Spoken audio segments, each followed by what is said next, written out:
It happened here, on this very ziggurat in southern Iraq, today buried beneath 2,000 years of dirt and sand. But 2,500 years ago, this temple pyramid represented the heart of the magnificent city of Babylon and was the site of a historic event. On October 29, 539 BCE, the city below was covered as far as the eye could see with a constantly moving mass of people, waiting in anxious anticipation for the man who had just conquered them. They were the unfortunate victims of war who had assembled here to finally learn what their new master had in store for them. Ordinarily, their toppled king suffered a slow, agonizing death. Women raped.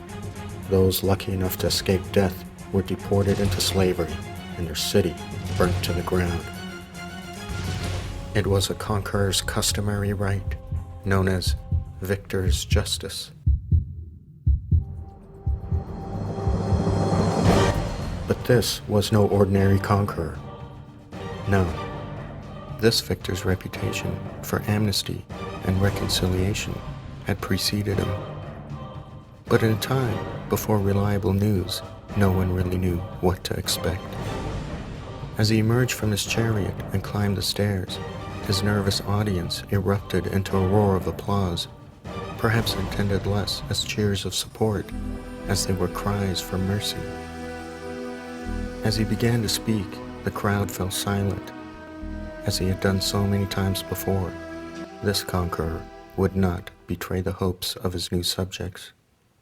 He began by doing something unheard of in the ancient world. He paid homage to their Babylonian god, Marduk.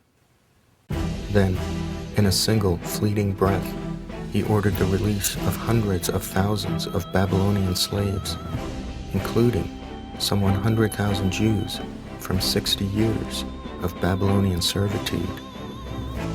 He declared everyone's right to worship whatever god they chose and to live wherever they chose.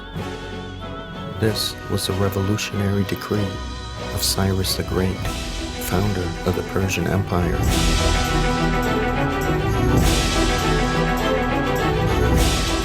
The event marked such a radical break with the traditional victor's justice that it was captured twice in the Hebrew Bible. The Lord moved the heart of Cyrus, king of Persia, to make a proclamation throughout his realm and to put it in writing. Ezra chapter 1. And in writing it was put indeed. In 1887, during excavations at the ruins of Babylon, this baked clay cylinder was found. Etched into its side was nothing less than an actual contemporary account of Cyrus's famous Babylonian address. Today, a life-size replica of this cylinder sits in the halls of the United Nations building in New York City. Here, according to the Undersecretary General of the United Nations, Shashi Tharoor, it's recognized as history's first known charter of human rights and serves as a constant reminder to all nations of man's basic right to freedom.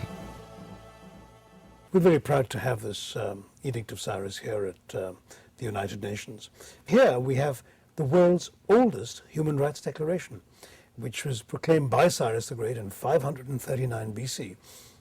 And for us, it was rather important to have this because it stands in a very prominent place on the second floor of the United Nations building, right between the Security Council and the Economic and Social Council. So that, in fact, diplomats walking to these two chambers who are dealing with issues of life and death and war and peace and human rights can see it, sometimes pause and seek inspiration from it. Human rights have their roots in all countries in the world, and Cyrus has stood up and demonstrated that in the Middle East, in Iran, and in fact he issued this after conquering Babylon, that the basic decencies that all human beings have, the rights that human beings have merely because they are human, those go back into other cultures and other civilizations, and they go back a very long time.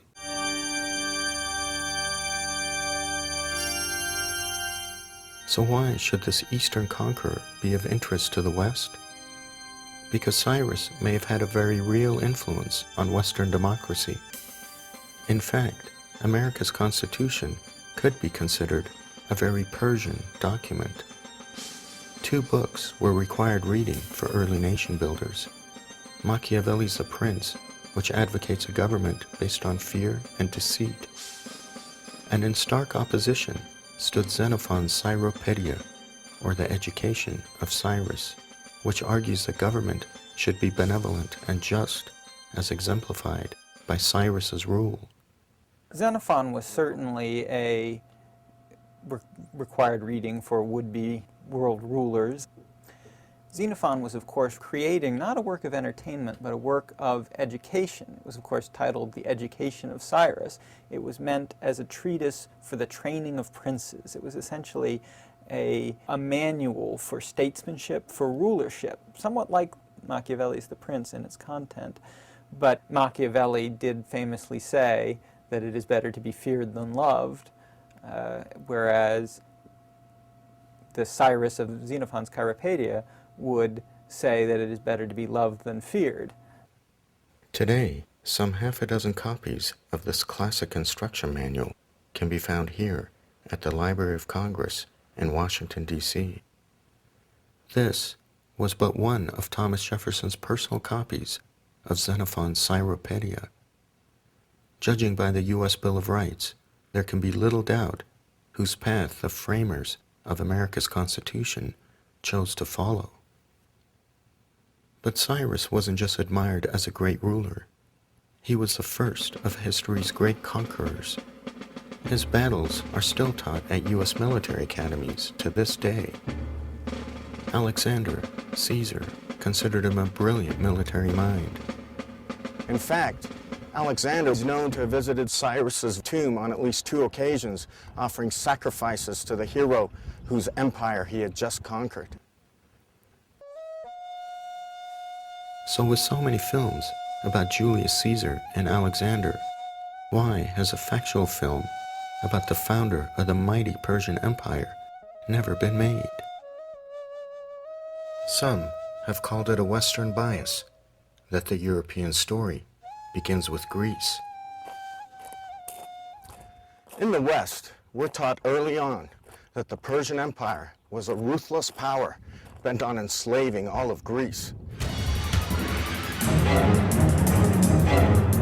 In tales such as the Battle of Marathon or the Battle of Thermopylae, classical Greek authors repeatedly cast the Persians as barbaric tyrants.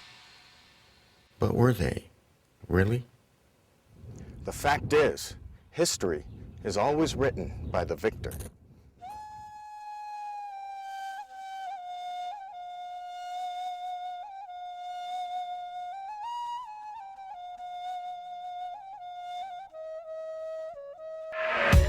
But now, my cameraman and I have retraced Cyrus's footsteps through 5 different countries and interviewed dozens of world-renowned scholars to bring this towering figure back to life in a documentary film aptly named In Search of Cyrus the Great. Using the latest scientific data and the most reliable classical sources, history's most celebrated ruler can finally be resurrected from the ash heap of history to reclaim his rightful place among the pantheon of great leaders. Long overdue, this documentary film comes on the heels of Britain's most expensive independent feature film ever produced. Oscar-nominated director Alex Jovie is creating an $80 million epic about this Eastern knight who changed the West forever. In a nutshell, it's a great epic based on one of the greatest rulers of history. It's kind of forgotten by mankind, nothing much is known about him in the Western world, but Cyrus was a ruler who accepted all cultures, tolerated all religions, and so that was one of the reasons why we kind of put it together. History matters. So perhaps now, through the power of film, we can finally set the historical record straight.